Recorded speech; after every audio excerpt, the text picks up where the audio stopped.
Deputy CM, Janasena అధ్యక్షుడు Pawan Kalyan అడ్డాలో TDP కార్యకర్తలపై వేరువేరుగా కేసులు నమోదయ్యాయి. ఈ వ్యవహారం కూటమిలో తీవ్ర దుమారం రేపుతోంది. కూటమి పాలనలో వైసీపీ నాయకులు, కార్యకర్తలపై యథేచ్ఛగా కేసులు నమోదవుతున్న సంగతి తెలిసిందే.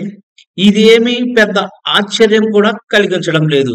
కానీ డిప్యూటీ సీఎం ప్రాతినిధ్యం వహిస్తున్న పిఠాపురం నియోజకవర్గంలో ఆయన గెలుపు కోసం కృషి చేసిన టీడీపీ కార్యకర్తలపై కేసులు నమోదు కావడం ఆ పార్టీ అధిష్టానానికి తలనొప్పిగా మారింది. 2 రోజుల పర్యటన నిమిత్తం ఎమ్మెల్సీ నాగబాబు పిఠాపురం వెళ్లిన సంగతి తెలిసిందే కదా. పలు శంకుస్థాపనలు, ప్రారంభోత్సవాలు నాగబాబు నేతృత్వంలో సాగాయి. అయితే టీడీపీ నియోజకవర్గ ఇన్ఛార్జ్ వర్మను ఆహ్వానించకపోవడంపై ఆ పార్టీ శ్రేణులు ఆగ్రహంతో రగిలిపోయాయి. దీంతో నాగబాబు పర్యటనను వాళ్ళు అడ్డుకున్నారు. టీడీపీ, జనసేన కార్యకర్తల మధ్య చిన్నపాటి ఘర్షణ కూడా జరిగింది. ఈ నేపథ్యంలో తనను అడ్డుకొని మోటార్ బైక్ ని ధ్వంసం చేశారంటూ జనసేన మెయిళ్ల నాగబాబు టీడీపీ కార్యకర్తలపై పోలీసులకు ఫిర్యాదు చేశారు.